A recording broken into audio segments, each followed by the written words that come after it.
Okay, it's 6:30 and I call this meeting of the Manchester by the Sea Select Board to order. Jeff? Here. Brian? Here. Kathy? Here. Ann is here and John. John is here. The meeting is being recorded. The first item is public comments on non-agenda items. Is there anyone here who has any of those, including the board? Is there anyone online? Okay. I have a short chairman's report. As you all know,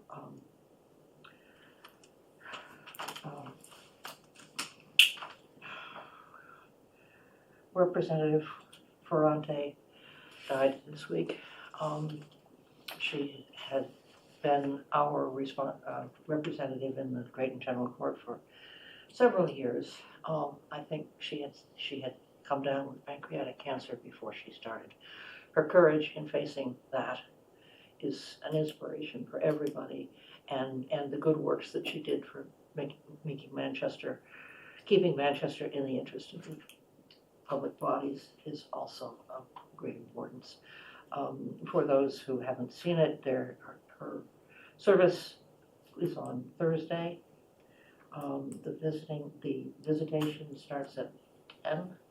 10 to 12:45, and then And the funeral mass is at And 1. this is at St. Anne's in Gloucester. She will be missed by all of us, I'm sure. Okay, the next item is action items. Are there do we have any new action items that we should take up? I don't have any new ones, but I had a question for Tony on the tree policy timing. You had Yes. sent me a separate email on something that may require a different sense of urgency, so I just didn't know where that stood. Yes, I talked to Chuck today. She's away right now.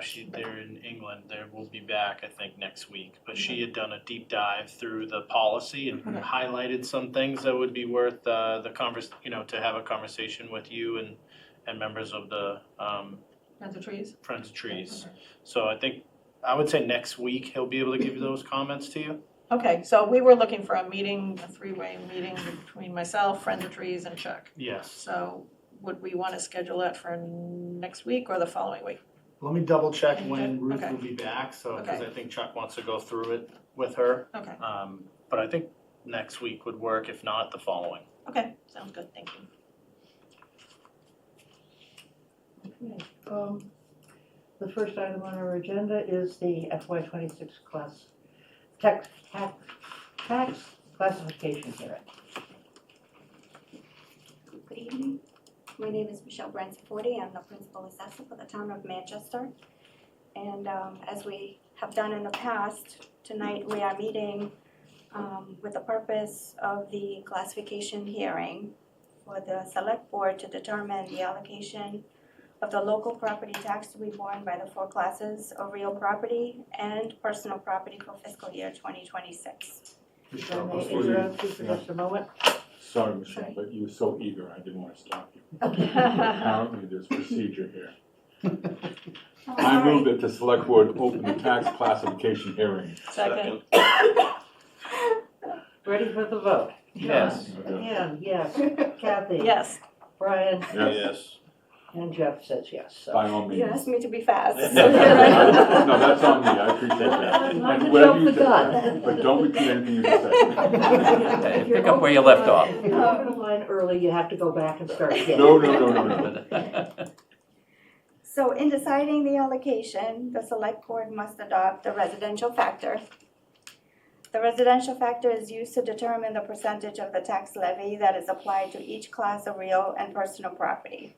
The Board of Assessors applies these percentages to the individual classes, the individual property classes. The select board must vote on the following in order to establish a tax rate: classification shift, a residential exemption, a small commercial exemption, and an open space discount. Some salient facts about fiscal year 2026. Fiscal '26 was a recertification year. Every 5 years, the Department of Revenue recertifies the values and audits the operations of the assessor's office. Changes to valuation tables in the years between recertification years are called interim years. So the next 4 years are going to be interim years, with the next recertification year in fiscal 2032. The new growth is very similar this year compared to fiscal 2025. 72% of the new growth came from the residential sector and 28% from commercial, industrial, and personal property. We have a table with 5 previous years, so you can see the new growth in those past 5 years. The total taxable value for fiscal 2026 is $3,984,211,104. 94% of this total value is residential, and 6% commercial, industrial, and personal property. In the fiscal year 2025, percentages were similar. They were the same as 26. The tax levy calculation is listed on page 4 with an unused levy limit of $268,213.40. The tax rate is the tax levy divided by the town's taxable valuation. The residential factor here in Manchester has historically been a residential factor of 1, which means we've had a uniform tax rate. There has not been a shift in the burden to commercial, industrial, and personal property. The select board may shift the town's tax burden from the residential class to commercial, industrial, and personal property classes as long as the shift does not exceed the minimum residential factor, which means the burden cannot be shifted more than 50%. Worksheets FY26 shift scenario and shift scenario impact show the impact if the tax rate was to be shifted. Please turn to addendums A, B, and C for worksheets. So the first addendum is the one with a pie graph. And then, so this shows us the allocation of the values and the tax levy. And you can see on this pie graph, the largest portion being in value, residential 94.36%, and then open space is the little red line down the middle, which is 0%. Commercial, industrial, and personal property are those shaded in blue and green. Tax levy very similar underneath. And if you turn to addendum B, we have some bar graphs which show how if we were to shift the burden from the uniform tax rate of $8.70, which is what's projected for this year. It has not been approved yet by the Department of Revenue, but this is the projected tax rate. If we were to shift the burden from the residential rate from $8.70, maximum at 50% would be $8.43. But the burden transfers over to commercial, industrial, and personal property to the highest amount would be $13.03. If we go to addendum C is where we see the scenario where a shift of 10% burden from the average residential value of 1.731 million. If we were to shift the burden 10%, there would be a decrease, a saving in tax dollars of $103.91. The highest shift at 50% would be $467.58.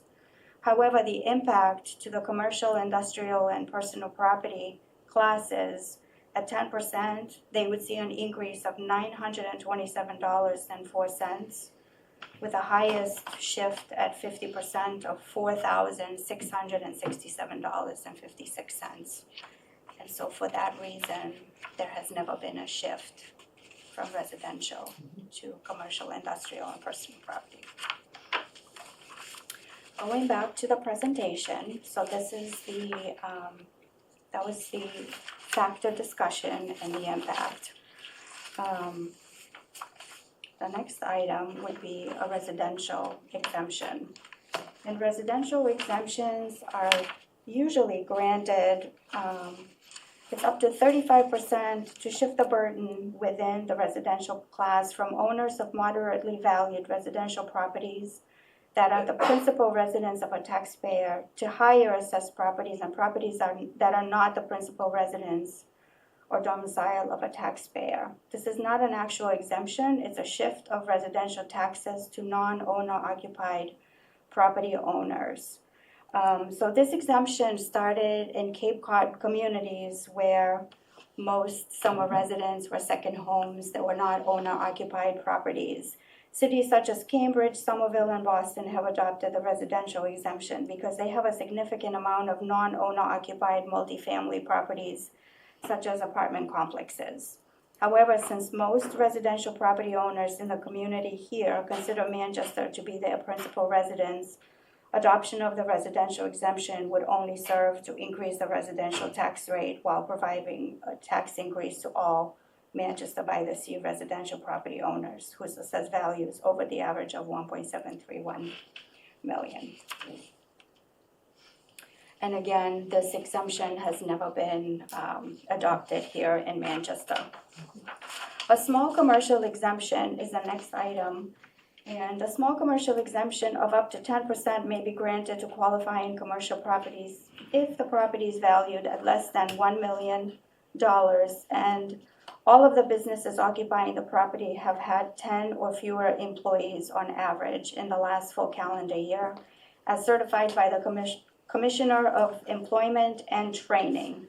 The exemption goes to the building owner, not to the business owner. Therefore, depending on lease agreements, a small business owner may or may not benefit. A total of 14 out of 351 communities in Massachusetts have adopted this exemption. And some of those communities are Avon, Braintree, Chelmsford. Any saving from this exemption is available to only 7 or 8 commercial properties, and the cost will be borne within the commercial and industrial classes. The average commercial assessment in Manchester by the Sea is $1,077,959. There are 26 commercial properties valued at less than $1 million, and only 8 of these would qualify as eligible. For that reason, the town has never adopted this exemption either. And the last one is open space discount. And open space discount is really, it's a classification for a parcel that doesn't quite fit in any of the other 4 classifications. State law allows properties classified as open space to be taxed at a rate discounted of up to 25% from the uniform tax rate. The tax dollars lost by the discount are shifted to the residential class of properties, which includes developable vacant land. The local board of assessors must develop the criteria that must be met in order to classify a parcel as open space that meets a significant contribution for the benefit and enjoyment of the public criteria. This cannot be a piece of property that generates income. No communities in Massachusetts grant an open space discount, and the Board of Assessors use this classification sparingly since most land fits into other classifications, and the open space classification on its own makes no difference in the assessment of a property. Assessors have also observed that as the years have passed, many of the land parcels afforded a tax discount were developed anyway, regardless of the tax incentive employed to encourage protection of open land and or be a deterrent to development. Presently, there are no parcels classified by the Board of Assessors as Class 2 open space. In conclusion, historically, Manchester by the Sea has retained a uniform tax rate with a residential factor of 1. If you could take a vote on all of the 4 options. I think we need to close the evidentiary portion first. And while we're in the evidentiary portion, we are allowed, anyone is allowed to ask questions. So, are there any questions? Okay. What did she say? Kathy? Ready? Yep. I move that the select board close the evidentiary portion of the hearing. Second. All in favor? Aye. Aye. Okay, Mr. Black. Yes. Is there any more discussion? Okay, then I move that the select board does not establish a residential exemption. Excuse me, I'm sorry. I move that the select board set the residential tax rate factor at 1, resulting in a single tax rate for all properties. Second. John? Yes. Anne says yes. Kathy? Yes. Brian? Yes. And Jeff? Yes. Okay, I move that the select board does not establish a residential exemption. Second. John? Yes. Anne? Yes. Kathy? Yes. Brian? Yes. And Yes. Jeff? Yes. I move the select board does not establish a small commercial exemption. Second. Yes. John, yes. Anne, yes. Kathy? Brian? Yes. And Jeff? Yes. Okay. I move that the select board does not establish an open space discount. Second. Jeff? Yes. Brian? Yes. Kathy? Yes. Anne says yes. And John? John, yes. Okay. I move that the board close the public hearing. Second. John? Yes. Anne, yes. Yes. Kathy? Yes. Yes. Brian? Yes. Jeff? Yes. Okay. Thank you very Thank you, much. Michelle. Thank you. Thanks, Thank you very Michelle. much. Thank you very And much. timing was excellent. A lot of work goes into that, A lot of and you made work. it easy to We digest. appreciate you doing Yeah, all it the homework does. so we don't have to. Michelle, thank you, Thank and you. Terry and the board Yeah. for all the work. Appreciate it. done. Yeah, a lot of work goes It's a into group it. effort, for sure. I'd Lot like of to see numbers. the differences over the years, Yeah. which is undoubtedly a nuisance to put together, but it makes us. It's what we do. That's what you do. Thank Thanks, you. Michelle. Thank you very Have a much. good night. Thank you, you too. Okay, the second item is discussion items, and the first of those is sidewalk snow plowing clearing. Okay, so Chuck is on the call. In your backup packet, you received a memo, and I also have, you also received the map, the snow clearing schedule in map form. I also have it on my screen if you want me to pull it up on the Yeah, if you would.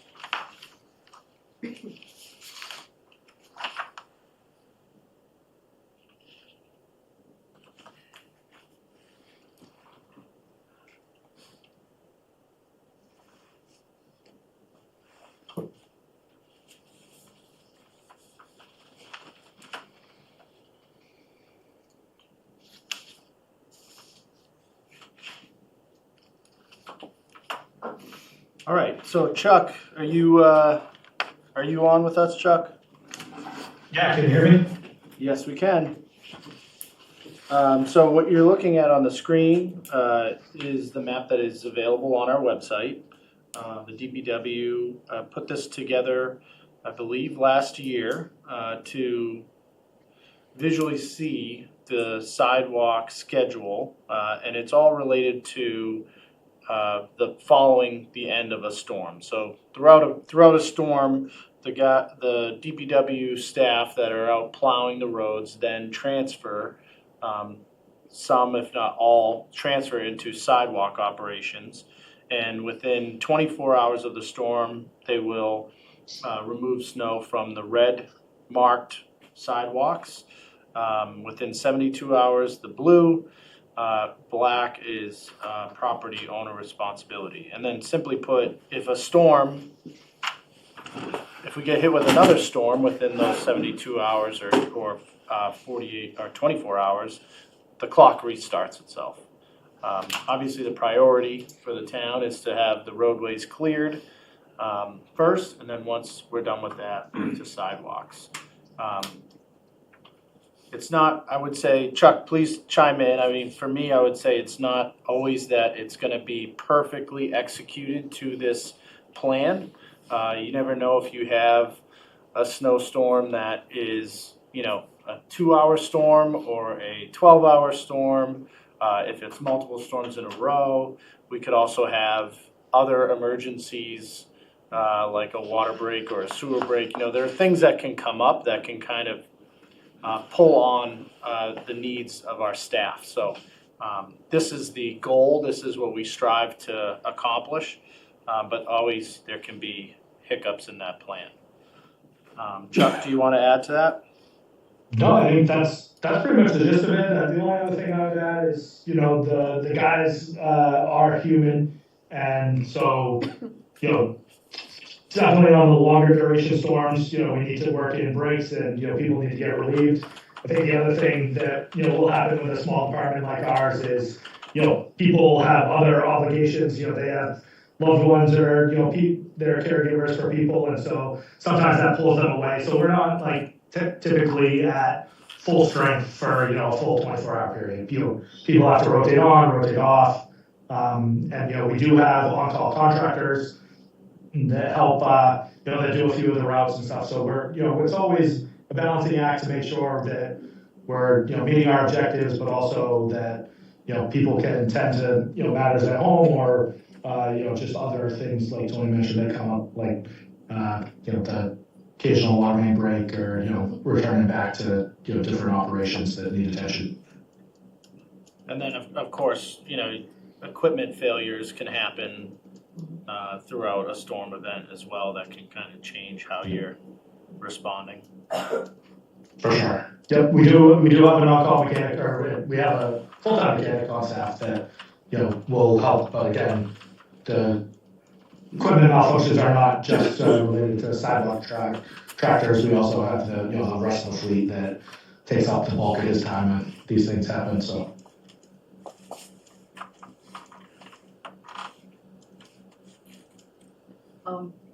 First, are there questions from the board?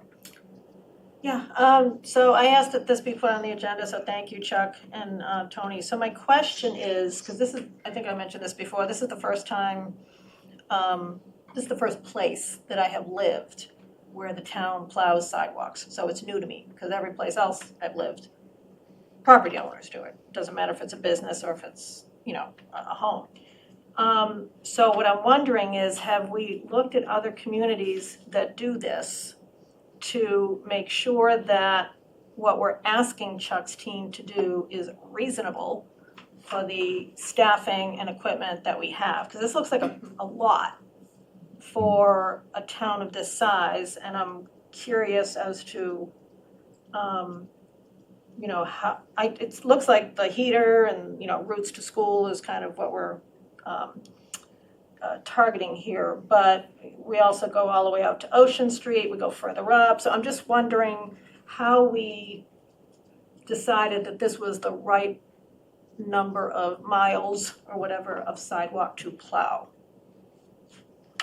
So, you know, that actually predates me. This was, like Tony said, this came up last year, and we put together this map, and so I sat down with Sean, because you know, when I first got here 7 or 8 years ago, you know, it had always just been done that way, and so, you know, I never really questioned it. We did have the, you know, the equipment that I mentioned in the memo, both the pre-auth and the MT, so those were kind of already here, and, you know, that's the way they always did it. So, you know, to be perfectly honest, that really hasn't been vetted in that way. I will say, you know, I've lived in other towns, my current town, and, you know, other towns I've lived in. They do, you know, have a kind of core business district or schools that they do respond to. So I think that is, like I said, where this started from, or, you know, where it was. And I think it just, over the years, it evolved into, you know, what you see in red, what you see in blue, and otherwise. So I could look into that. I think that might be one of those things that folks are, you know, not happy if we start neglecting streets. So the other thing I would say is, you know, in the time that I've been here, it hasn't really been a huge problem on our snow offs, in terms of, kind of meeting the expectations and, being able to do it. We had the equipment, like I said, people were supportive when we did replace the pre-off in 2019, so, all things considered, that's just the way it's always been, and I haven't attempted to change it, but So we can look into it. So I appreciate all that, Chuck. I think it's worth taking a look at it because personally, I'd rather the red areas, if that's what we're gonna target as important areas, I'd rather they get done really well than focus on outlying areas, but that's just my thought. The other, I'm gonna disagree a little bit with the fact that people have been happy. I know my neighborhood has not been, and they just got tired of calling. So I don't know who they spoke to and how long ago they got tired. But for example, the core district on Central, when you take a right up to go up Pine Street, more than 75% of the time, the snow plowing on the opposite side of the street where the gas station is, that's the sidewalk that got plowed instead of staying on Pine Street where the telephone poles are, and it's a bit of a challenge, but, they did some things regarding plowing that didn't make sense to the community, and they kind of just got tired of complaining. So I think we have limited resources, and Chuck's team works really hard, and I'm just asking that we make sure we understand, if these are the areas we want to focus on, does it make sense to make sure they get done really well and be a little more lenient with some of the other areas? Because if you lose one of those sidewalks in red after a bad storm, you could lose it for the whole winter, and that's what used to happen on Pine Street. We would lose that, north side sidewalk, we'd lose it for the whole winter, just one bad storm. So that's really the reason for my asking it to be on the agenda. Are we asking them to do too much? I think it's like Chuck said, it's always been done this way my whole lifetime here. And you get an ice storm or something, you're gonna have issues. There's no way around it. It depends on the storm, but Yeah, I don't think you're gonna cut, you're talking about cutting people out altogether, and I don't agree with that. I'm not suggesting we cut people out altogether. I'm just saying that this community says they're gonna do a lot, okay? And as someone who has lived in other places, the other places where I used to live, the sidewalks were in much better shape. And I'm talking cities, suburbs, rural area in New Hampshire, because the expectations were clear and people knew what was gonna happen, and when it was your responsibility, you did it. Or you got peer pressure from your neighbors, or, depending on where you live, you could get a bill. But I'm wondering if we're asking Chuck's team to do too much. Have you always met this Chuck? Or I won't say always, but virtually always? But I mean, I guess I'm not gonna argue with Kathy if she says her people she's talking to aren't, complaining anymore, but like I said, we certainly, get complaints. I don't wanna make it sound like we're perfect. But I would say that by and large, we kind of know the areas where we have trouble, we try and address them. If there were a long stretch of sidewalk that was completely untreated and unattended to, I would be surprised, but I'm not gonna completely rule it out. Powder House, right by the Powder House. Right, so I mean, now you got it on our radar. I'll definitely be watching every time I drive by there. I go by there once a day, no matter what, so. And I'll mention it to Sean. There may have been extenuating circumstances, or, if it was a whole season thing, I guess I'd kind of be surprised about that, but that's not to say it can't be possible. Yeah, I used to have a dog with short legs. We'll take it from there. Chuck, is this, yeah. But I'm trying to help, that's really my point, Chuck. I don't expect you guys to be perfect, I'm just wondering, are we asking you to do too much? Is this map on the website, or is it just kind of a reference? It's on the website. It's on the Yeah, website? So we Right. put it on last year, because, Yeah, like I said, I had it's questions. never really been written down. So, that was the first step, was writing it down. And that's helpful. So this is where we're at. Like I said, when I was talking to Tony about this, you know, I think we made this map, you know, after the one really bad storm It was last year, and I don't know that we had a big storm after that storm. You know, we might have had a couple small ones, but I don't think we had anything big where this map really would have been kind of front and center. So, you know, going into the season, you know, we might get some snow tomorrow or certainly in the next month or two. So, yeah, we'll see how it goes. But I'm certainly willing to walk it back if we need to walk it back, and hopefully we can do better. How do the homeowners that are on the lines in black know that they have a responsibility, not identified with the timeline? Is there some way that they know? I mean, I'm looking at my street and I will tell you, my neighbors don't know. Yeah, no, like I said, I don't think it was really written down until last year. We didn't really have a chance to kind of put it out there. I think we have talked to Tiffany about this, you know, last year as well as, you know, going into this winter season. So I think, you know, definitely be reasonable to put it back out there and, you know, make sure folks understand that they're kind of responsible for the areas in front of their property, and hopefully they can meet their own expectations. It's a featured comment in the Tide or something. Yeah. For sure. Link to, Yeah, the link, this is, if you want to know you're in the black line area. I mean, I think I would, so I agree, Chuck, I think this was a really good addition to last year's, you know, discussion. I would, if we're gonna improve on the communication, I would ask that we just cite Massachusetts law, right? So that the law is that the cities and towns are allowed to require property owners, you know, to shovel the sidewalks, and most of them do. So it is, you know, fewer towns are like ours that, you know, shovel and plow to this extent on the sidewalk. So if you've lived somewhere else, you probably know to do it, but if you grew up here and never left, then you might not. I don't Right. know, I don't know. I mean, there's core, you know, City don't Hall know. and. not fully aware of what the law might state. You may be risking some liability by not clearing snow in front of your property. Yeah. But I don't know how much the town can enforce that without a local bylaw.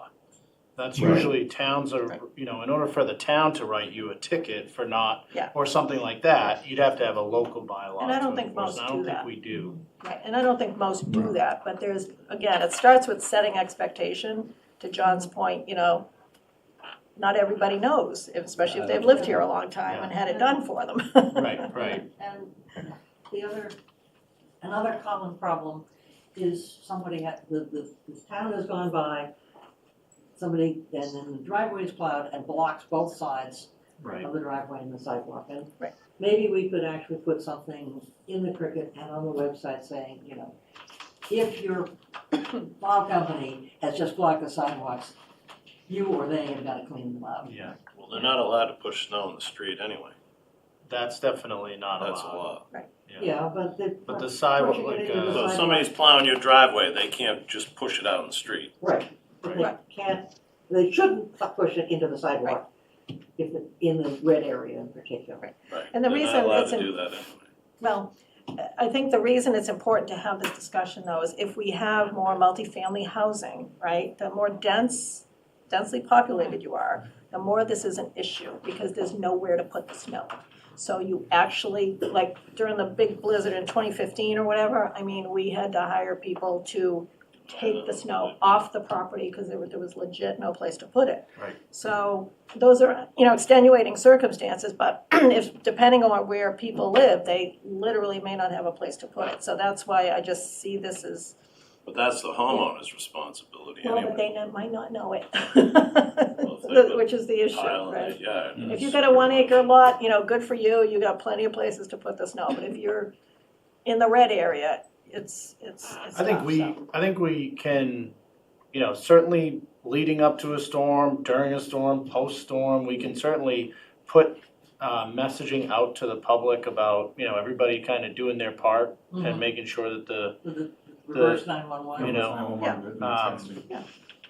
and if that doesn't work, then we could think about a bylaw that is a little bit stronger if we really wanted to.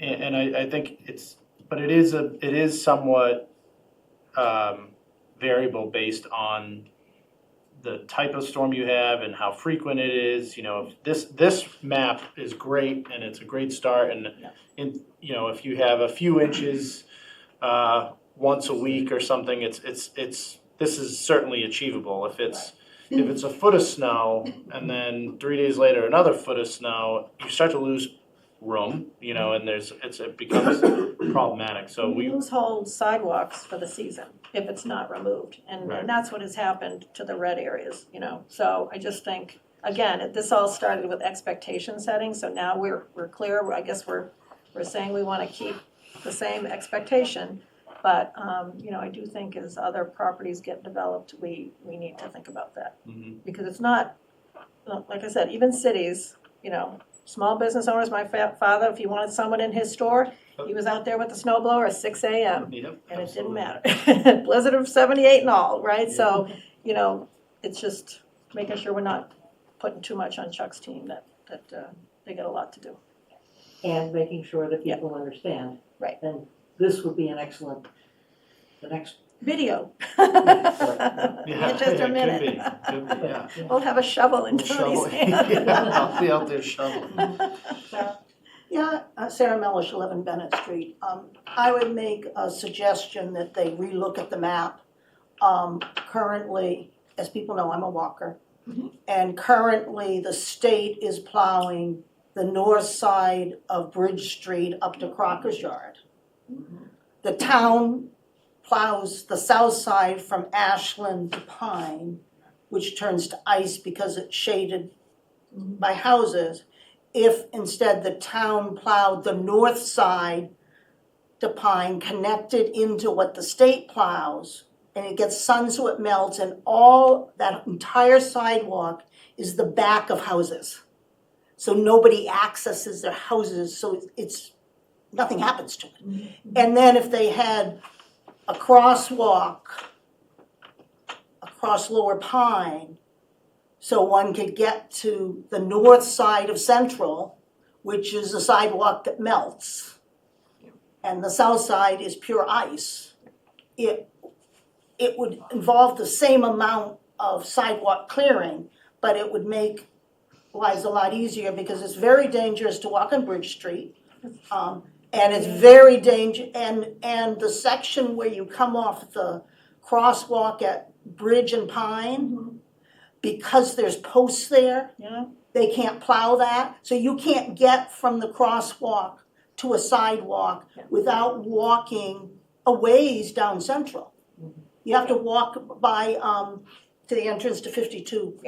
There's a lot of, it's a problematic area, there's a lot of hills. But I just think shade. it could be looked at, and it would make people's lives easier. It makes no sense to be plowing the south side if you could plow the north instead, if you don't get any sun on the south side. Are there any other comments on this? Anybody know about that?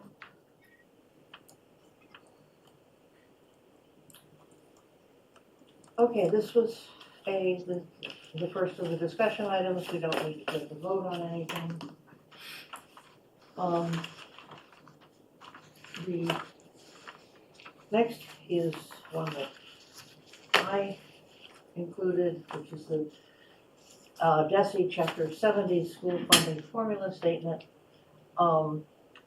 The school committee has put together a letter, and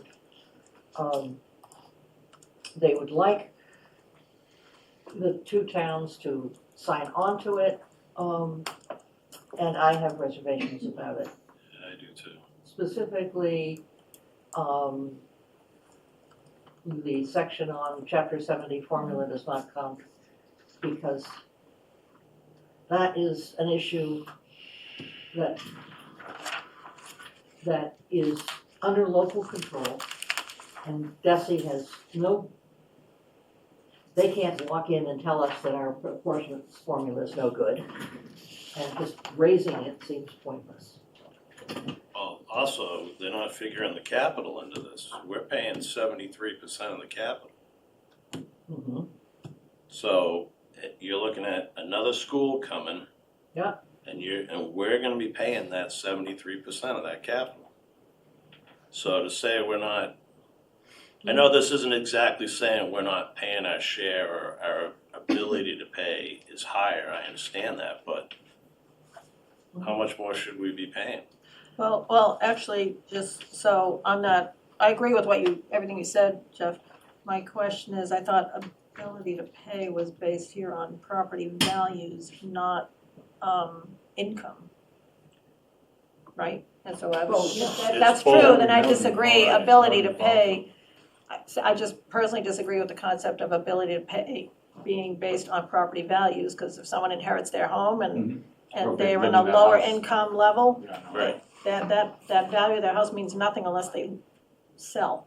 The two things that make sense to me in this letter, and we might consider sending something ourselves, are the fact that the formula, Chapter 70 formula has a very low estimate of what health insurance is, Yeah. and a very low estimate of what special education is. They're both in the low single digits, and in fact, they are each over 20% increase year over year. Also, it doesn't include your transportation cost, even though you get a stipend for being for the district.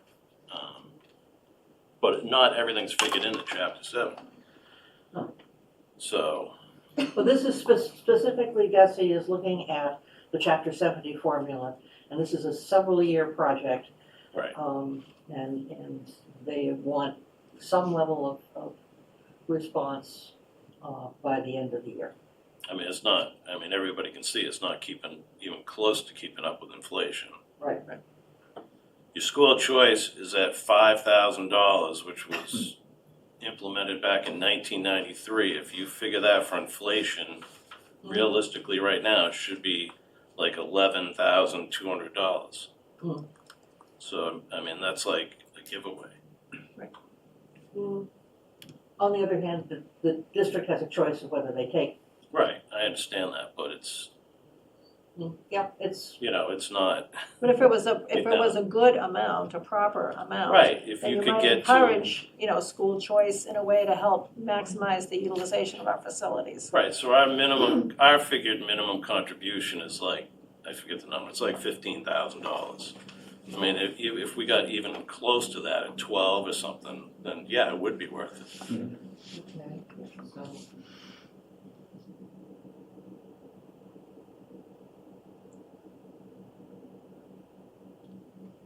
So I agree with Ann, I like the concept of, agreeing with the health insurance, special ed, and school choice numbers are just wrong. And, but I'm very uncomfortable with talking about, property values, income, I just don't care for the wording here. Well, your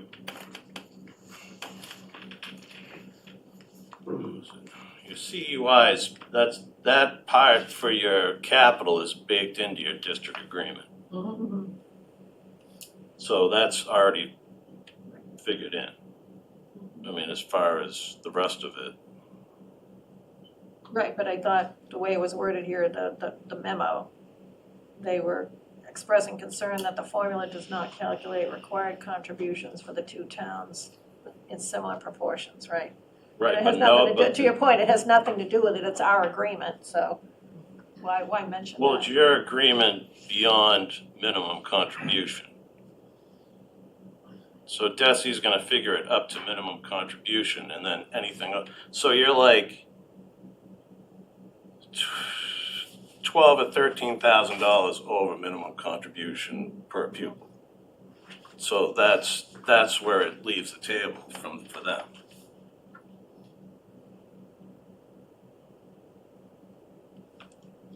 Right.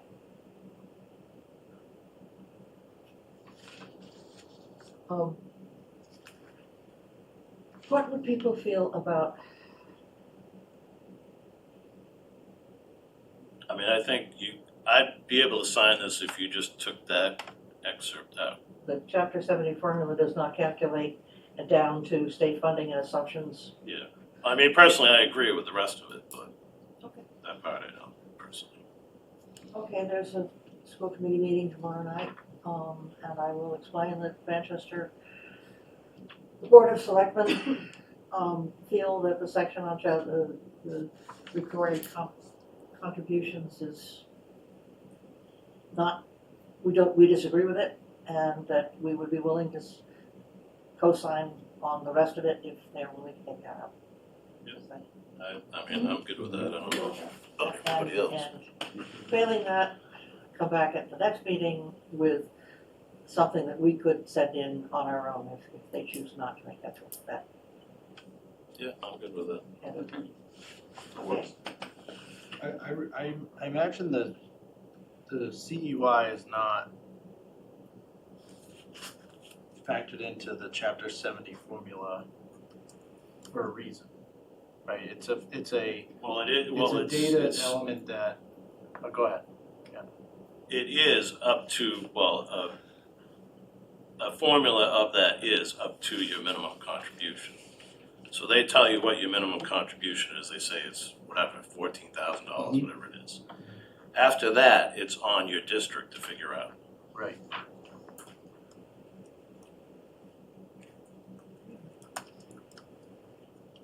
I think we're clear on that. Tony? Yeah. No, that sounds right. Okay, and the next item on our discussion is the public mermaid sculpture. And sorry with everyone else. This is on the Hi everyone. Thank you for having me. I brought you a little folder so you can see a little. Could you just give us your name and address because Yes, it's Elisa Vanelli and the address is 5 Forest Lane in Manchester. Thank you. And I just kind of wanted to share with you all the progress that we've made and Tony has a video that would be nice maybe to. That came out of me. Sorry. So maybe by watching the video already gives you an idea of where we're at, and then we can maybe discuss that further if you want to do that before, or I can talk. I would say introduce a little bit more and then we can watch the Yeah. video. Sure. So since we met, I had some homework to do because you guys wanted me to see the harbor master and the conservation committee to have a formal approval, and Brian has been very supportive of this project and has been helping me a lot by measuring the tide and doing everything that there was to go forward. This is the letter of approval signed from Bethany Marcel from the Conservation Committee, and the vision expanded because I started thinking about this sculpture that gets covered with high tide and uncovered with high tide. And I thought that it would be nice for this one to be the first of the Tide Keepers, a series of tide responsive sculpture. The first one in Manchester, but one in each town of Cape Ann. So it kind of creates a bond between the town, and it creates the trails of the Tide Keepers. Each sculpture ideally would have an explanation of the tide. We have 4 main tides, so that makes sense. We have 4 towns. So it would become like an educational project because schools and everyone can go there and they're studying the tide. Okay, let's go see the tide keepers and learn about more about the tide, paying attention to nature, recreating a strong bond with the ocean. And as I said, I would have, I'm the exhibition chair of the New England Sculptor Association, so I have many contacts in the art world, and you have an article in the folder. I have actually 2 bigger ones because it's pretty small, and we were featured on this month our New England magazine with this project of Atlantis and the Tidekeeper. There is a lot of energy that is moving around this beautiful project. We were on the 2nd at the Manchester by the Sea Festival, so we introduced it to the whole town, and we got a lot of positive response from everyone, and even more positivity came from it when we said that this would be like the first one of the tidekeepers because the whole community of Cape Ann then got excited. And I started sculpting the mermaid, so I have the tail that is almost done, and she's beautiful. Cape Ann Granite donated the granite that goes under the mermaid, so we're really moving through this. I applied for 501c. We are the Tidekeepers Foundation. We are pending approval, so now I am preparing the mermaid, already in contact with the foundry. She will be probably ready in a month and a half. I was planning to have her casted because the foundry takes time. Bring her there in January, so I need to raise some money. I already had some private donating towards this cause, and I have a lot of support, it seems, from banks. I might have like the one big sponsor. The thing is that since I am pending approval, I can't provide a tax exemption, so I got in contact, we're members of the Cape Ann Chamber, so the branch of the Cape Ann Chamber, which is called the Cape Ann Community Foundation, it's a non-profit branch of the Cape Ann Chamber, is working with us to become our fiscal sponsor, basically. But to be our fiscal sponsor, so people could donate towards this cause, towards like the creation of Atlantis, through them, they would take a percentage, but they were like, but you have all permits, but you don't have really a final approval from town. So then that's why I spoke to Tony and John, and I'm here tonight, but then we going deeper into the discussion, we discovered that we are going to probably need some extra permits that will work towards like getting. And so basically tonight I'm here to see if you guys, I wanted to show you where we're at, and I hope you're excited too about the project because it's really an amazing and beautiful project. I think that it's going to be great for Cape Ann, for Manchester and Cape Ann. It's going to bring in tourism. It's going to bring back the magic of an already magical area, you know. So I wanted for you to see the project, and I wanted to understand if I have your support, if I get this permit. I don't know if it's going to be enough at this point for the community foundation to be like, yes, let's go forward, but I kind of wanted to touch base and show you where we are at. And so we're filming a documentary, and this is basically the first 5 minutes of the documentary, 4 minutes, and it will air on Cape Ann 1623 and Brit Channel. We have had contacts with Channel 4 and 5. So there is a lot of energy moving around this, again, like I'm saying. So that's it. I'll play the film.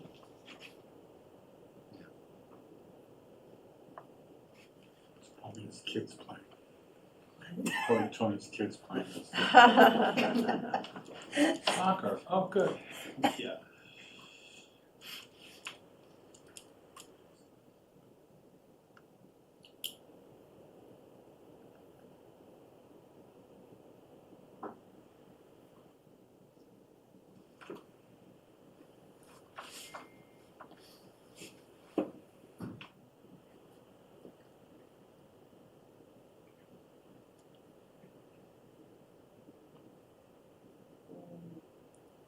Would you hear sound right now? There's no sound.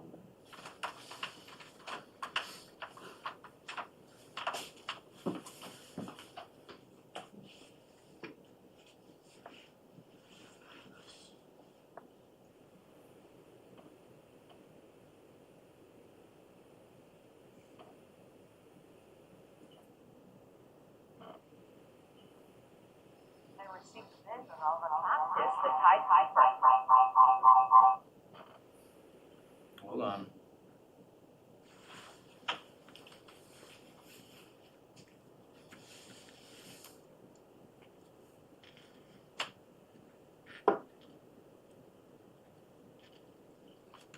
I'm gonna get an echo.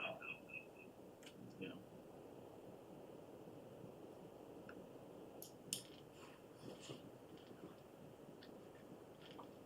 don't know how to send the sound I through can put the. the sound on my phone, otherwise playing at the same time and. I think you have to feed it directly through 1623 if you want. You'd be fine to just, I've never had a problem with streaming, with doing this screen share, so try it again. Does anyone else have their audio on Zoom right now? Not getting any sound. It's on YouTube, so I don't know if you're capable of sharing it. I'm not You're capable not. of sharing it on my side. Otherwise, I can put the audio on my phone and we can listen to it from this. Why don't what I can do, we can share this, onto our social media or something like that, and I can send it to the select board so they can watch it at another time. And we'll put it on our social, Facebook and other things like that, since we're running into an issue. Is that okay? That sounds good. And it's on YouTube? Yes, it's on my YouTube channel. I'm just really hoping for you guys to see it. No. So what is needed, Tony, from us tonight? So I think, some communication of support to continue to move forward. I spoke with Cape Ann Community Foundation as well to try to find out what they needed in order to execute an agreement, What they need is a little bit more than I think what we can provide tonight. There's still some questions about whether this is gonna require a Chapter 91 permit or license, depending on the proposal. Nate and Bion spoke with DEP to get some input. There was even, we had some question about whether it met the definition of a structure under Chapter 91. So there are some different elements of the project that Nate and Bion are gonna speak with DEP about to find out what type of permitting or licensing it's gonna trigger. I don't know of any permit that we regularly offer that covers this. Right, it's not a temporary, it's not a temporary. It's not a category. Temporary structure, so it wouldn't fall under 10A. Whether it requires a Chapter 91 permit or license could be dependent on a couple of different factors. And even if it was, we have to work through some of the details of the proposal, but if it was, fully submerged at some point, that could trigger an Army Corps permit.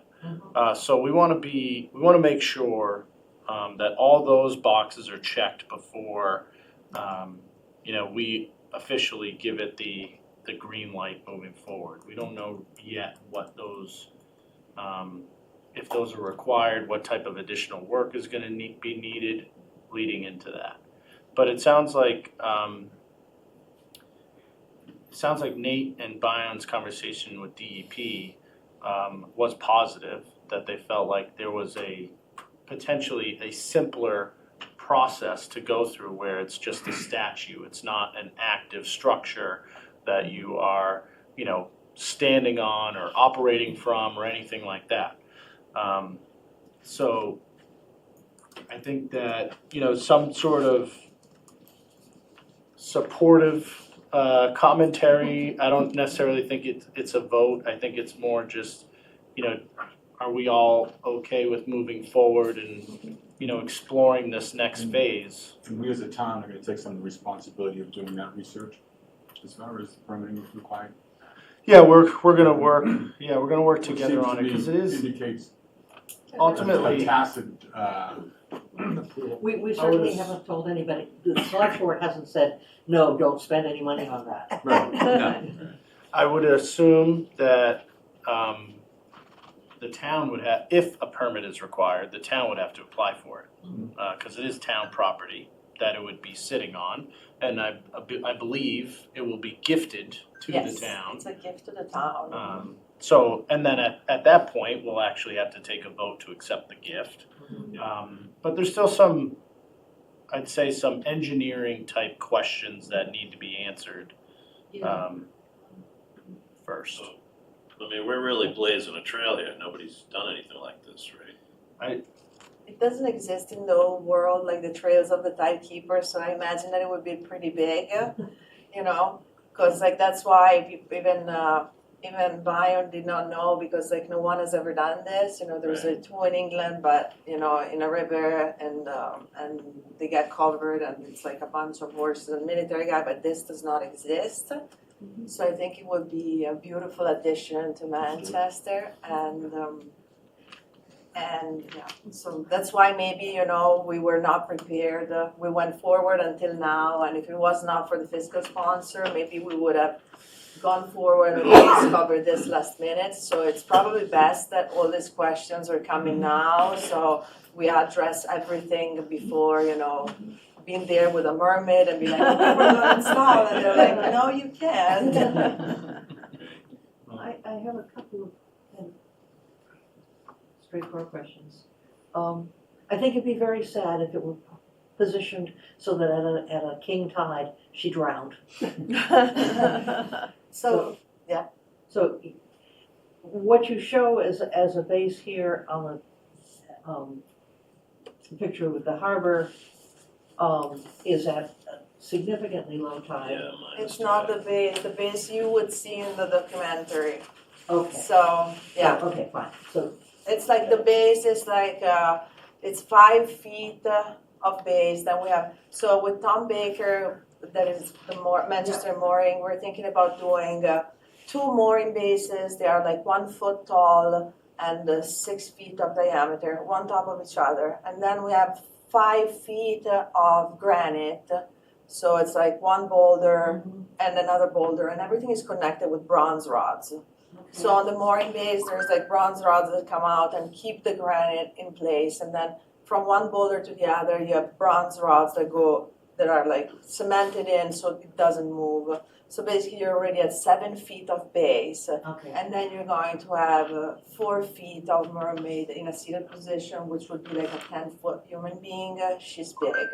We're all invited to my studio. You're all invited to my studio if you want to see the progress. Okay, but our king tides tend to be over 11 feet. She would be underwater at king tide because we are planning with Bayern. We were thinking that the normal tide is 8.2. So with normal tide or high tide or let's say even higher tide than usual, she will be still out. But with king tide, she would be covered. But he said that the only house that we have that basically has a boat is the house of Grace and Hattie Zafari. I don't know that his last name. It's the guy that bought the buildings here and is redoing. Okay. Yes, so and basically the king tide happens twice a year. One is in October and one I believe it's in February. And then one goes out and there's only one house that potentially could go out. So Byron said that we're at no risk for that. And basing If it's the going to be underwater, does that make a difference? That's some of the questions we wanna check with DEP, you know, if it's just a king tide issue or we would it could trigger plan her to Army be Corps? taller. That's an option. But the option of having her taller means that then she will be not interacting with the tide as much because we're basing the height on an exception and not on the regular tide. So the effect of her interacting with the tide would be different.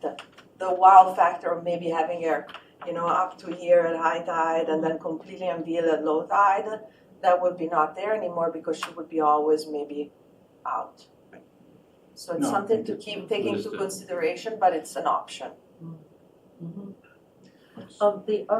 My other concern is if I understand the location, it's across a small waterway, which is usually wet, from Masconomo Park, the end of Masconomo Park. So that was the remaining of a mill. In fact, I've Yes. been working with Matthew from the Manchester Museum, and that was like Mr. Allen's mill, and the wall is like the remaining of the mill. yes, exactly. Is that area actually solid enough so that your whole thing isn't going to gradually Yes, settle yes. into the muck? Yes, Tom Baker, that is a Manchester resident, has been always like here in town and knows that area very well because it's his job. He said that there is no risk in that area because it's like pretty solid. And then he would like apply the same principle that he applies for the moorings, so the mooring bases on the base and Well, the idea of moorings is that they do sink into the muck. yeah.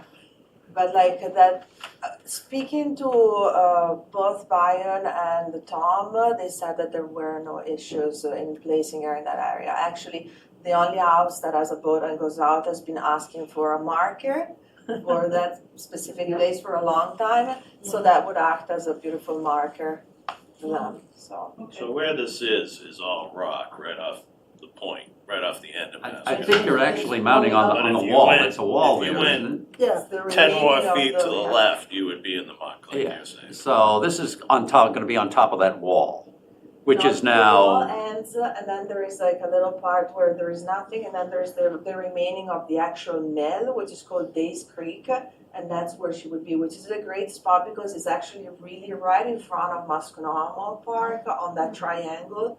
So as an aesthetic point of view, people always go there all the time to just like watch the sunset and enjoy the area. And And she would be across some water from actually Masconomo Park, yes. which would cut down on the number of people who would dress her or Climb. Exactly, yes.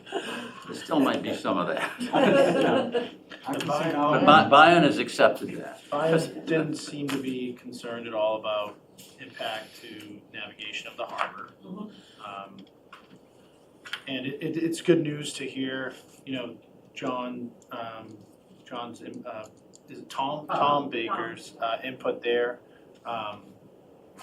If it requires permitting from DEP, it may need a little bit more investigation and assessment. Because certainly at different tides, it could take wave action. You don't want something that's going to sink or fall over. You know, you don't want to make sure it's gonna anchor correctly. So I think there needs to be a little bit more on the engineering side, analysis and communication with the state.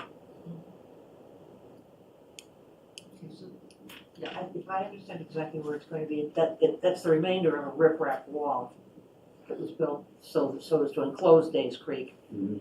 to make, so that there was So a. the mill would work, so it was directing the water through that opening, so it would get like current for the mill to work. Sound good? No. Great location. From a conceptual perspective, culturally and economically, because I think there's a big economic element here Yes. in this And town. everyone is so excited. I'm speaking to banks, and I had a meeting the other day with the Bank of Gloucester. They were so excited. They're like, I have potential of having even like a single sponsor for this. And I think that it would bring so much to the town because it's going to be a statement piece. In that video, you will see more of my artwork, so that would probably give you peace of mind also in terms of the beauty that it's going to be. Because the rendering that I did is reliable for the posture. That is going to be the posture that she has. But like when I create like the fit, I believe she's going to be much more beautiful than that. As I said, it's happening. I'm creating her. I would love her to be at the Foundry in January because the Foundry takes a long time. But with this, I know that we have to follow the rules. So it's going to take the time it takes. But I still am excited and. Sounds great. Thank you. Thank you very Good luck. much. I'm happy. Yeah. Looking forward to the gift. Willie's May I make a brief comment? Hello? Sure. Yes. Oh, that sounds like Steve. Yeah, Steve Carhart from the Downtown Improvement Committee. Just want to say that we, this is a little adjacent to our specific remit, but the businesses in town that we talk to are very interested in having more points of interest because such as Seaside One or the museum, or this could be another point of interest. And in the long run, it could be as much as a symbol of Manchester as the Copenhagen Mermaid or the Gloucester Fisherman that could lead to people having more enjoyable time in town and coincidentally spending more money at our local businesses. So, without making, the art I will leave to those who are versed in that, but from a business point of view, I just want to say it seems like a really good idea. Thank you. Thank you. I might add with Steve's comment, the tide comes in and out 365 days a year. Twice. Yes, not just in the summer. And I think that's really kind of what you're thinking. We have plenty of visitors in July. I'm only curious what's going to happen in, October, November, March. Well, once in a while she's gonna drown. When she's covered with ice. Becomes an ice Interesting. sculpture.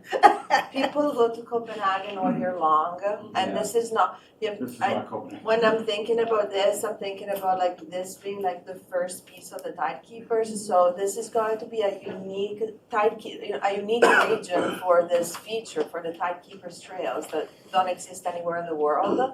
So I think that it's going to attract tourists. It's already beautiful without the Tidekeepers, but my hope is that this is going to bring more art, more magic, more beauty. And I think you understand that this is the first one, and once we have figured out what the requirements are, the rest of them will be easier. Yes. Yeah. But we may not get to your hope for January. No, I know, January I will make it happen anyways, because I'm thinking that I'm sculpting now, so I can't spend my day after like keeping her wet. So January I will hopefully have money for the mold, which I will. And so I'm going to get a mold, and then that way I will have beautiful picture of the finished mermaid, so people that are going to donate towards this cause already can see how she looks like. If we want, just big donors, because I want to keep the wow effect. So ideally, if everything was going perfectly, I would have loved to do the unveiling on the Festival by the Sea and make like a 2-day artistic celebration with people plein air and everyone celebrating art, in Manchester, bringing the New England Sculptor Association sculptures in town. And but we'll see what the timeline looks like. Great, I think you clearly have the support of all of us. Absolutely. Thank you so much. It means the world to me. Thank you. Thank you. Thank you. You mean that, right? Yeah. Yeah, this is-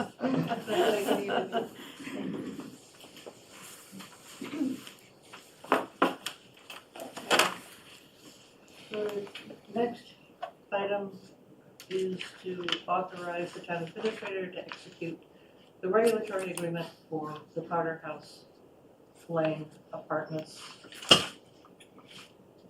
Oh gracious. No. We have members from the Affordable Housing Trust here to walk us through.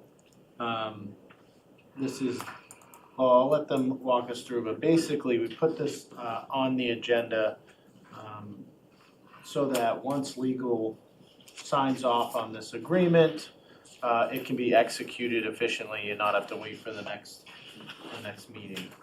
I have a lot of trouble with being handed something of this density at the meeting. Yeah. I really would like, I would really like a chance to read it. Absolutely. Can you Yeah, let me- give us a brief Let overview? me give you an overview.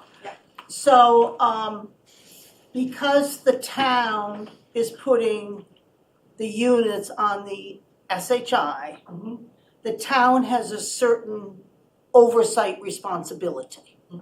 The owner is responsible for income verifying all of the eligibility for the apartments and making sure people are continuing to be eligible. They're supposed to report to the town once a year so that the town can validate that they're doing their job.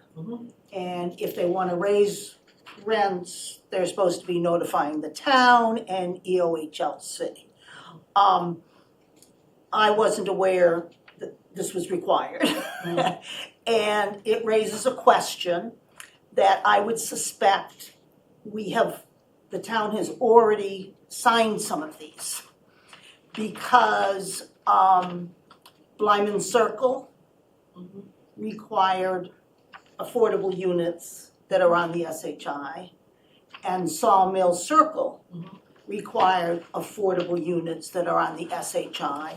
And unless the states change their rules, I'm assuming we had to sign a regulatory agreement and have a certain oversight responsibility, which I'm not sure we're following through on. So we'd really like the sign so we can get the darn things on the SHI. But this winter, I thought I might do a little research on the whole subject to be able to come up with exactly what the town's responsibility is and who's gonna do it. I think it's a checklist. You know, that there's very little responsibility on the town, but it is a checklist, and I don't believe we've been doing it on the other Yeah. groups. I think no one here was on the Board of Selectmen when those other agreements Right. were made, Yeah. were signed, so.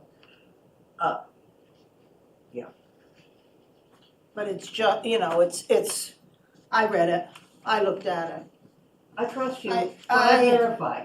I highlighted the areas that, this has to be recorded with the registry of deeds.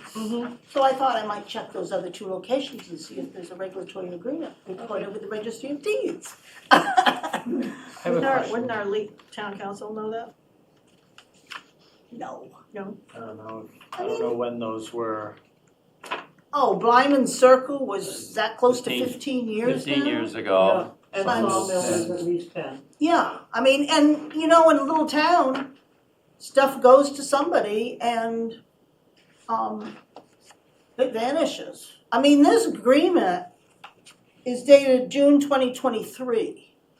So this has been floating around the town for 2.5 years with nobody really understanding what needed to be done, because it started with Sue Brown, then we had Betsy Ware, and then we had Mark, none of whom were familiar with what was required. So it's not like this is, Getting this on the SHI would be nice, but it's not going to bring us up to, well, and the units are affordable, and I think that's what people forget. The units are deed restricted, they're affordable. The only thing the SHI gives us, and it makes us jump through thousands of hoops, and I'm not sure it's worth it, is to hold off a 40B. Well, right now, we're in protected status for the 40B because SLV is in the courts. But still, people in town contributed to this purchase yes, and they're very annoyed. with the understanding they would be on the SHI, and also with the understanding that it could keep SLV out. And unfortunately, the timing was such as the application had already been submitted. So, no matter what happened. I have a quick question on this. Can the Affordable Housing Trust be responsible for the requirements that can the town designate the trust? Oh, sure. Yeah, I mean, the Affordable Housing Trust could do it and then, you know, give a report to the select board. Or somebody in town could do it, you know, and I think that's what we need to have a conversation with Tony about, is where does it make sense to have it done? Your Affordable Housing Trust is volunteers, you know. And you don't have the continuity of, I mean, yes, your volunteers are there for a long time, but sooner or later. No, I'm sorry. Well, and we were originally, the Affordable Housing Trust was originally supported by Sue Brown, who was the town planner. Now, our support person is Gil Hunter, who's not anything to do with the land use area. But this is an operational responsibility. Yes, It should not be, in my opinion, conducted by any type of committee. It needs someone to own it, some member of town staff to own it. which is why I thought I could at least pull together what the requirement is. That would be, okay. I mean, is So- there maybe somebody in another town that knows more than we do that can help us with this? Oh, I'm sorry, we've been messing with this for 3.5 years. There has been zero support from the state, zero support from anybody as to what's required, because this was an existing apartment building. So, taken Right. over, Right. not new I- construction, I and no state money was included. I don't think that's But just the questions. situation must have come up somewhere in the state at some point. I mean, maybe there's somebody in another town out there who's dealt with this that can Well, help us. I think a question though is for other towns that manage their SHI, right? Who does it? Is it the town planner? Is it some other Yeah. operations leader, in town staff? Who does it? I think that's interesting data for Tony to peruse. Just to, how is it normally staffed? And then whether or not they've encountered this specific scenario, maybe not, but Yeah. if they're familiar with that process, they're probably in a better position to deal with it. See, the Manchester Housing Authority is a state agency, Right. so those aren't an issue. Is this then require an annual operational follow-up with regard to what's on the SHI It list each year? requires the owner to notify the town So, that so, they're, So, yeah, I guess my They're following question, the so rules. are we getting that? so playing I don't devil's, know. playing devil's advocate, it's something that could be put on the list for our independent auditors to audit us on. Okay, that way you make sure it gets done. Yeah, it sounds like a problem. I'm just Yeah, I saying, don't think we- I'm just saying, we're either gonna get our act together It's not- or we're not. It's not a financial issue. I'm not talking No. financial, So I'm it's not not- talking financial. It's not an independent audit situation, really. You can audit anything, I'm not talking about financials, I'm just saying, we need some accountability, we need someone to own the process. We need some way of making sure that, it doesn't fall through the cracks. And we'll let Tony stew on that and see who he'd like to have own it, but to make sure things get done, one way to make sure things get done, and, It sounds, is to put it on the list of things to be audited, so. So EOHLC is also, the owner's required to report and request to the municipality and EOHLC. Right. So is there a way So we we can should be find able to out from find them? out from EOHLC what other communities, how they're processing this. Yep. And they should be undergoing, those entities that are supposed to be reporting to us, right? owners. Those owners, are they getting, To be honest, Audited. Kathy, this seems to me like this is a regulation that is not necessarily monitored, because if it was monitored, They'd they be would on have us. been Absolutely. asking us for Right. certification on the other units we have had on the SHI for years. So I'm not sure how much we wanna delve into it with the state. I'm not suggesting we delve into it with the state. That's not what I'm Yeah. suggesting. You don't open a can of worms. No. It's a good idea to ask other questions, questions of other towns. Other towns, got I'm not this. suggesting we go to the Who's state, dealing yeah. with this? Yeah. I mean, probably Wenham. Wenham has a lot, Okay. Somebody must do it. right? I could reach out to Wenham and some of our other. Or even some neighboring towns that are above the 10%, right? Ipswich would be good. Ipswich. Yeah, yeah. Andover's over 10%. I believe. Mhm. Beverly.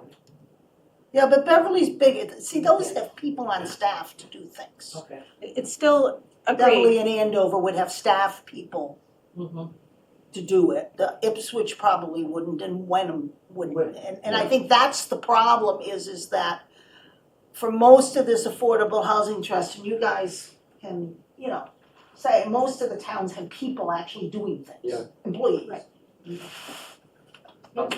John Feuerbach, former chair of the Affordable Housing Trust, Harold Street. There's also a distinction. I think what we're talking about now is this SHI, but the state administered staff, the low-income housing tax credit program, which creates many units that puts towns over the 10%. That is so strict because, in terms of monitoring, because there's investors who are investing funds into it. So it's very, compliance is really extra tight. I am not so clear about how the SHI, which it's non-monetary, so it's really just, chief executive officer of the town has got to certify, annually. that the units comply, tenants are eligible, but I don't know how strict that is, but I do know tax credit, Powder House does, additional work and they get tax credits later down. That will be monitored very, very tightly. Just because the risk of non-compliance to an investor is so great. And Chris could probably talk to that more since he's in the business in that. Chris, do you have? I think John is right. If there are huge numbers of tax credits in a project, the investors are gonna be like eagles because the tax credits go away if there's a non-compliance issue. But I want to sort of say something about Jeff's point, which is this is really actually a very odd situation where a group of citizens got together, raised a lot of money to make this happen with no state involvement at all. So we're kind of running around the. How is that different from the sawmill, and the Blenheim Circle, where they took existing houses and turned it into? I'm not sure it's much different, Ian, because those were affordable. That's true, that was part of complexes. inclusionary zoning, so Right. they were sort of set aside by zoning. No, and maybe that's. That would be just, so there wouldn't have been investors in that affordable component worried about Right. keeping them Yeah, affordable. that's a very good point. And the one on Central Street was sold. Of course. I don't know if the town was notified. So 12 Summer Street is a 40B, and there are affordable units there, and there is a monitoring thing going on. But that's under MHA. I suspect, yeah. I The think apartments are, but there's 2 condos there Yeah. that are affordable. Mhm. And one came up for sale, and it was very confusing as to what needed to be done, and my sense is it's probably something that the town should understand which of those 2 units are actually affordable units. We can't rely on realtors. Yeah. Well, there's a deed restriction, which. I was gonna say, is there a deed restriction? And it comes up on a title search, but still. Okay, it sounds to me as if there's some more work to be done before we take a vote on this. Yeah. Yeah, I for one, in addition to wanting to read through it, I would like to know who's gonna own responsibility for whatever it is that requires oversight. Who in town hall's gonna, be the melon that takes care of it. Just so you're just skimming through this, it's not, there's some significant responsibility in here on the town's part. So it's not like just asking an admin to sign Right, it's off. not, Like, it's there's not an some- administrative position. Yeah, this is, This is not Gail Hunter's. I'm not, not saying that I have a problem with it, we just gotta look into that and figure out.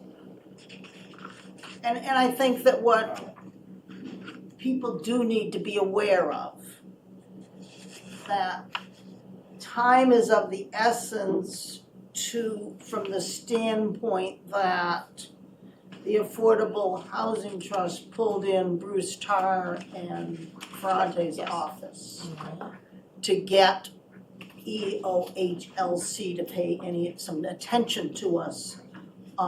So they've approved it, and they're looking for the town to sign it, just so you're aware. That's fine, but the town doesn't sign things without reading them. Right, I So- understand. I think the only other thing, Tony, what I'm looking for is somebody on your staff to own it, okay? As far as the logistics of managing the operation, that can be done possibly through a third party. That's what I mean by, maybe audit's not the right word, but you can hire, you possibly could hire a consulting organization to make sure all the i's are dotted, t's are crossed, an annual, pay somebody else to go do it, but there's gotta be someone on the staff that's responsible for making it happen. you know, you can take that approach, you don't necessarily have to hire somebody or whatever, so I think there's many different ways to make sure it gets done. But we ought to read it, to make sure we know what it is. We should put this on the agenda for our next meeting and see how much progress we've made, but as Sarah thinks that the time is of the essence, then we need to keep hammering at it. Or the town makes a decision that they don't wanna jump through the hoops that the state has created, and doesn't wanna put anything on the SHI. You're not required to. That's the other alternative. Is there a deadline associated with this at all, in terms of when you submit it? The wheels just keep grinding. So Powder House Lane has rented out more than 25% of the units to income eligible, but none of them count. Because we gotta jump through hoops. This wasn't submitted. And so they're gonna continue to rent the units, but they're not gonna start counting towards the 25% until the state receives this signed. But isn't there a lottery process that has to happen too? No. Yeah. Yeah. So when they So turn they, over, it wouldn't, so until they turn over, they still wouldn't be included, right? Right. And they can't start doing that. It doesn't, they can have a lottery today, but it won't count. Right. Because they've gotta have, the state has to have this first. And so they've been, I don't know how many units have been rented, it's well more I than think there was 8. 13 or 14. Yeah, so almost half of them have been rented to income eligible and a deed restricted, but we can't use them to apply for the 25% to get all of the units on the SHI because they were done before the state had The it. state's been clear that they gotta approve the affirmative fair housing plan, which my understanding, if that hasn't been approved, it's really, really close. And then this year, and once that's done, then every new unit that is created because of a vacancy would be marketed according to the affirmative fair housing plan, and that will be number 1 unit that goes to SHI. Next vacancy, same marketing, rent to income eligible, that's number 2 SHI. Once we get 8, all 29 become SHI eligible. Okay. We get 25%. Right, but that's, I mean, these people in theory have to voluntarily leave. I mean, they have a lease and it comes up year to year to year, but they may say, I'm gonna stick around. That's right. And they have every right to do so. Right, and as long that's, as they maintain their. that's income part of the eligibility. challenge is because they've been renting to income eligible people. Right, just because they're doing that, it's Turnover's not, more it's, difficult now. Yeah. but it's not benefiting us because even though they're income eligible, they're not a lottery people, so. It doesn't help Benefiting- us for SHI. No, Yeah. it doesn't. But it's Yeah. benefiting the town Oh, yeah. by having the affordable units, even Yes. if they're not on SHI. But even if we have this, sign this tonight and have this all ready to go, we're still years away from those apartments turning. No, those No. 8. They turn them over quickly. It really depends on the vacancies and how they're created. If this were signed tonight, we have the approval of the affirmative marketing plan, the next tenant would be eligible, and we just start counting up to 8. Right, When- but you when gotta that get tenant through leaves. 8 of these. The first, they count individually from day one. It's when you get 8 that you count the entire complex. You only need 8 to count the entire complex. Right. I understand that, but where are these 8 coming from? You don't have 8 empty apartments right now, right? It's upon vacancy, yeah. But, I mean, they've been turning over rapidly. They've had 13 in what, 4 years? No, 3. No, I think since they did their marketing about a year, 3. yeah, the last All right. couple of years. It's gonna take at least 2 years. Ugh. I have another question. Yes, John. If there is a cost associated with administering this on the town side, can the trust cover the cost of that? Whether it be a consultant or salary? I would think the trust would be able to do that because it's in the support of maintaining affordable housing units. I mean, we were paying a portion of Sue Brown's salary when she was supporting the Affordable Housing Trust. Oh, You can buy a lot of outsourcing with the $1 million. Yeah. Well, I assume it's not in anyone's job description right now. I mean, we're supposed to be. That's what outsourcing is, you outsource Yeah, things that are not your core competency to people who can do it efficiently. I agree, Kathy, there's a cottage industry Absolutely. that we can just contact. Yeah. We can maybe put out a bid. Yep. And then just work with someone specifically on this, and they, bill hourly or so, but it's like in their bloodstream, they do so Exactly. much. and They'll do it faster than This could be a anyone else. question with Wenham and Ipswich as well. Who they- Alright, so we have Yeah. some homework to do over the next week or so then on that. Thank you for Thank you. enlightening Good us. insight. yes, Always a pleasure. Clear as mud, thank you. we've made a lot of progress in the last month or two, to be honest. Seriously, Well, in the past 2 weeks, I feel like we've made more progress than in the past 2 years, so thank you, Sarah. It's like we're in the muck and the muck keeps sinking a little deeper and we want it to dry At out. least we know where, At least we know where the muck is, right? Yeah, mermaid, yeah. hey, And I'm going home in time for the game, thank you. Yeah, that's, You I was just guys gonna say, like yeah, that. step it up here. Don't look at that clock, it's wrong. It's that's true. 8:06, the game's at 8:15. Walk quickly. You're in time. She got an Uber waiting for her. All right. Okay.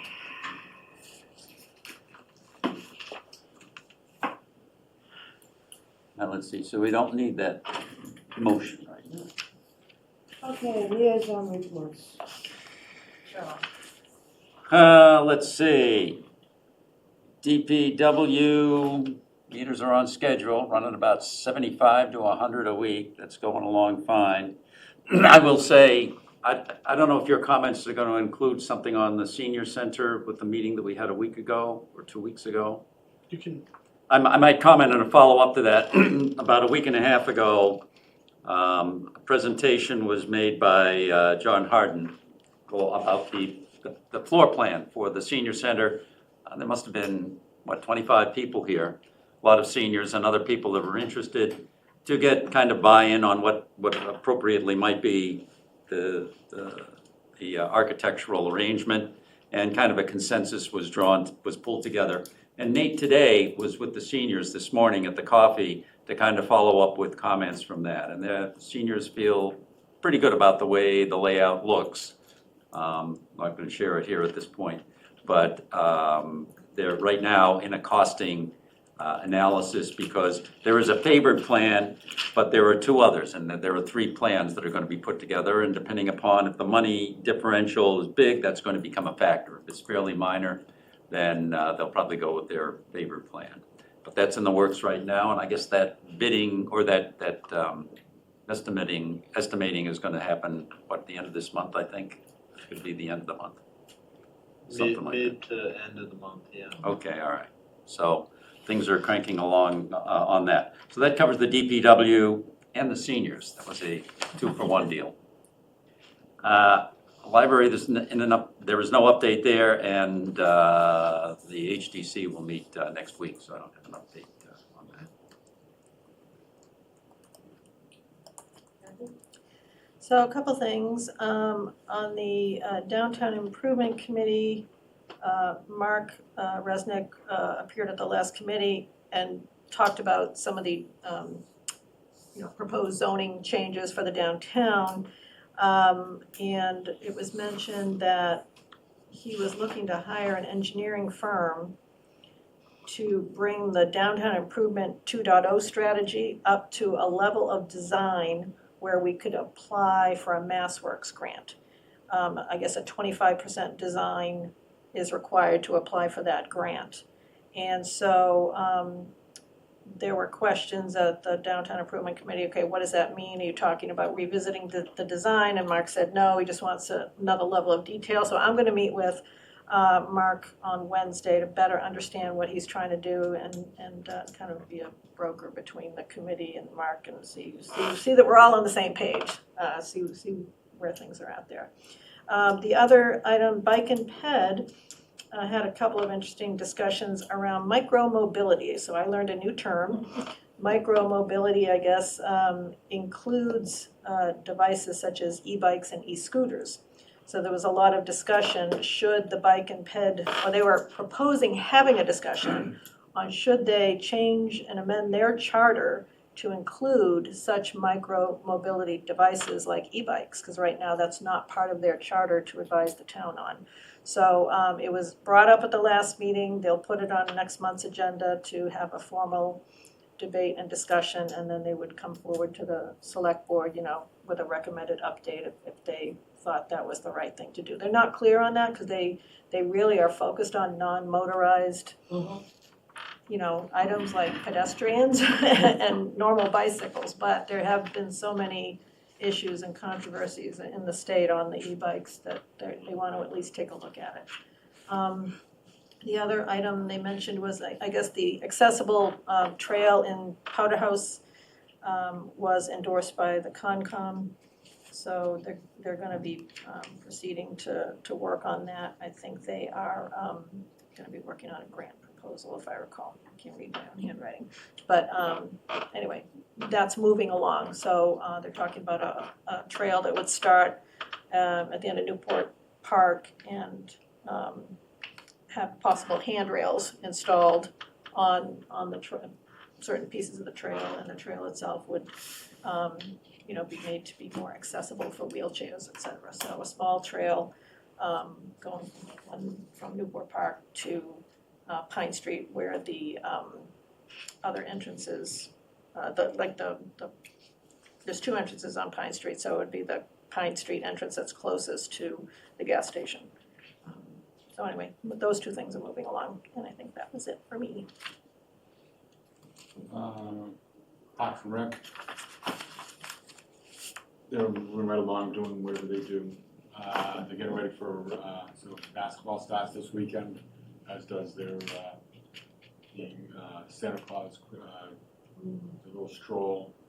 So they're cranking up, and they're also already planning 4th of July for next year, 250th anniversary, so they're trying to make it up a little bigger. There'll be a fundraiser at the Legion on March 7th, a dance, and they're looking at other ways of raising some funds to make this a special event. You know, the CBA continued the cargo for another, they had some questions, so that's been continued until later this month. And nothing with Concom until, I think they meet this week or next, so we're good.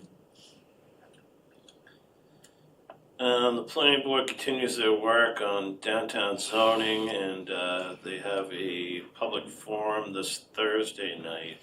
I'm hoping to attend, but my week is not looking too good at this point, but I'm gonna try to make that.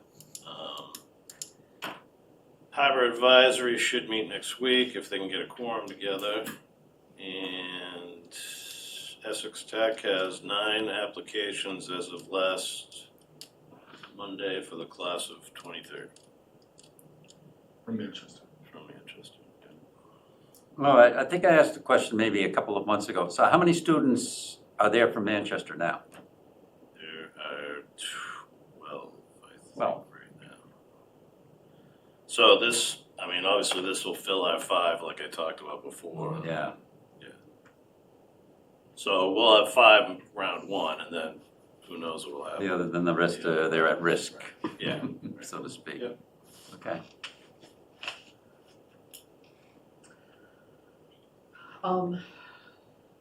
The Board of Health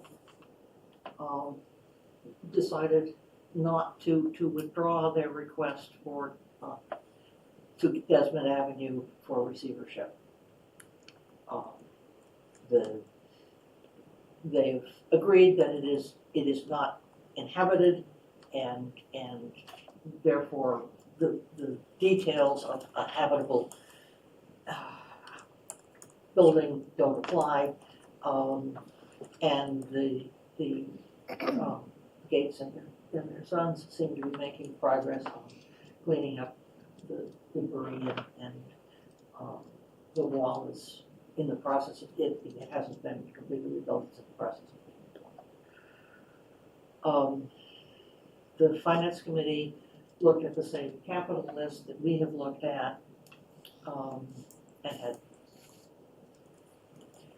agreed that they needed to think about it some more, and there will be more discussion of it at their next meeting. No surprise that the boats and trailer and truck were hot buttons. Anything else or just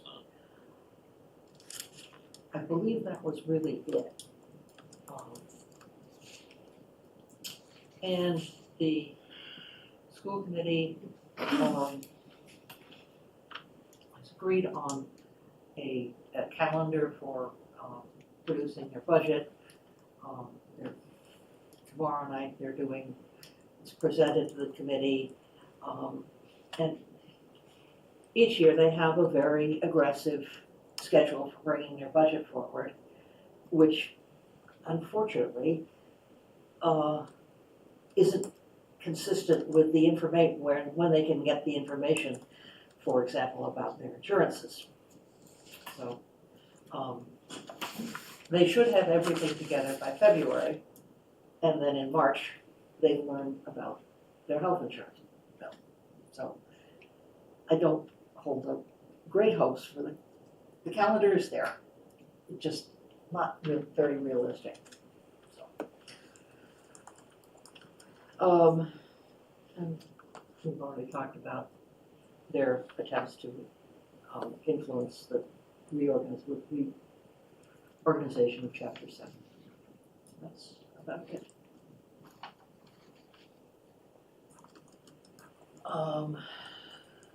We have a consent agenda. Is there anything that anyone would like to? I'll make a motion to approve this consent agenda. Second. John? Let's see. We did update, Kathy, you did update the The minutes? minutes, Debbie sent them out There were this a couple of morning. attributions Yes. that were, There were 3 that she had to change. was it 3? Well, I saw 2 for sure. 2 for you and me, then 1 for a resident commenting. Okay. Yeah, she did change. Then I say yes. Anne says yes, Kathy, Yes. Brian, Yes. and Jeff. Yes. Okay, town administrators. Yeah, I was gonna mention the planning board public forum Thursday, at 6:30 here in this room. It's also hybrid. Most of my time, and Andrea's time has been spent on preparing for, the budget and reviewing capital requests and operational budget requests. So we met with the finance committee, as Ann mentioned, last week on the 20th. We're meeting with department heads now, reviewing their operational requests. And our next select board meeting will be a joint meeting with the finance committee on the 15th for that first budget presentation to both committees as a group. We've also begun contract negotiations. We've had our first meeting with the clerical union and the fire union. We're also have the DPW is next for us to meet with and start the process with them as well.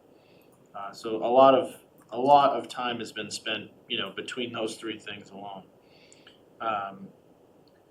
And MVP 2.0, we've had some regional calls with Rockport, Gloucester, and Essex regarding submission for MVP 2.0. MAPC, we'll be working with MAPC as the consultant to put the application forward to the state. And then we're also applying as a region for an action grant under MVP for the culvert project.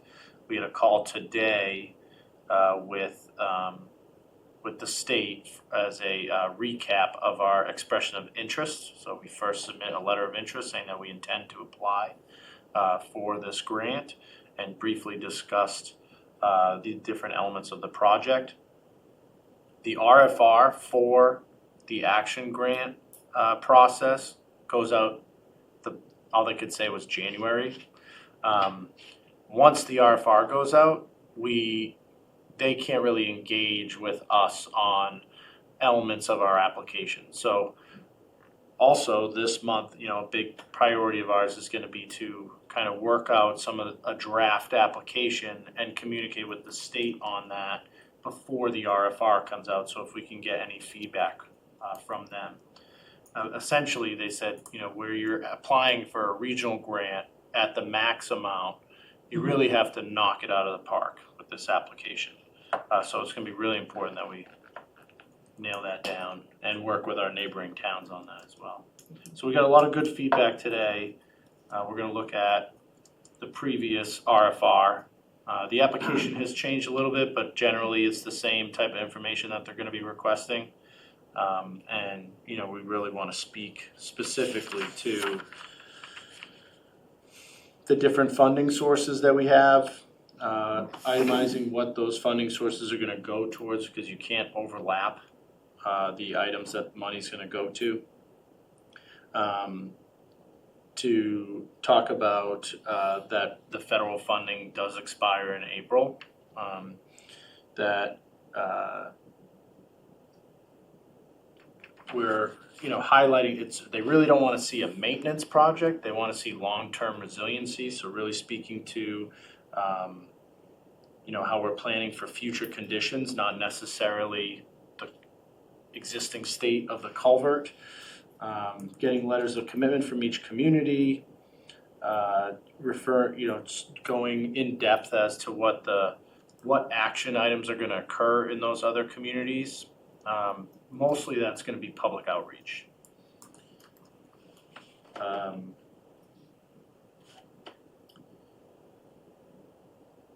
Designing for a 100-year storm event, how the plans, and then nature-based solutions is another big element.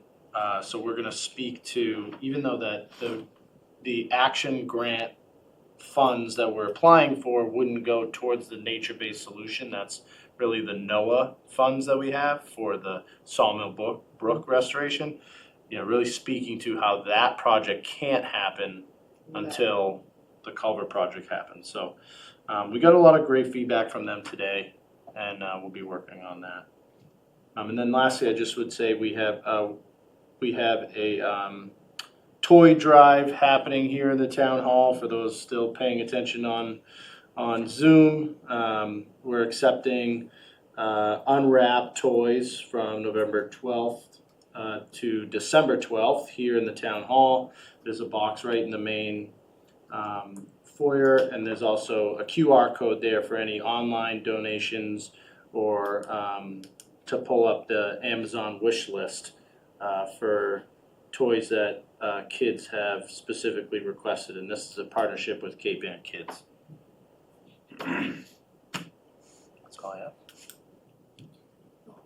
One other small thing, on the 9th at 6 o'clock, the Essex Elementary School building committee is going to do a presentation of where they are and what's going on. It will be at the Manchester Memorial School. We're doing police interviews that night. That's just that. And I'm just trying to look online real quick to double check, but is the tree lighting this? The tree lighting It's is Sunday. Sunday, okay. That's part of this the first weekend of, Santa comes on Saturday, the trees get lit, I hope. All right. Weather permitting. yeah, no, it's supposed to be really wet this weekend. I know. We'll make sure we publish the information on social media. And get this here too. There's a whole schedule right here. Yep. Which is unusual for me. Motion to adjourn. We have an executive session listed. So, Yeah, if we can go into executive session. all right, I move that we go into executive session to consider the purchase, exchange, pursuant to general laws, chapter 30A, paragraph 21A6, to consider purchase, exchange, lease, or value of real estate property at the Masonic Hall, 10 Church Street, if the chair declares that an open meeting may have a detrimental effect on the negotiation position of the public body, and I do so declare, not to return to open session. Second. John? Yes. Anne says yes. Kathy? Yes. Brian? Yes. And Jeff? Yes. Okay, so we can close off the feed.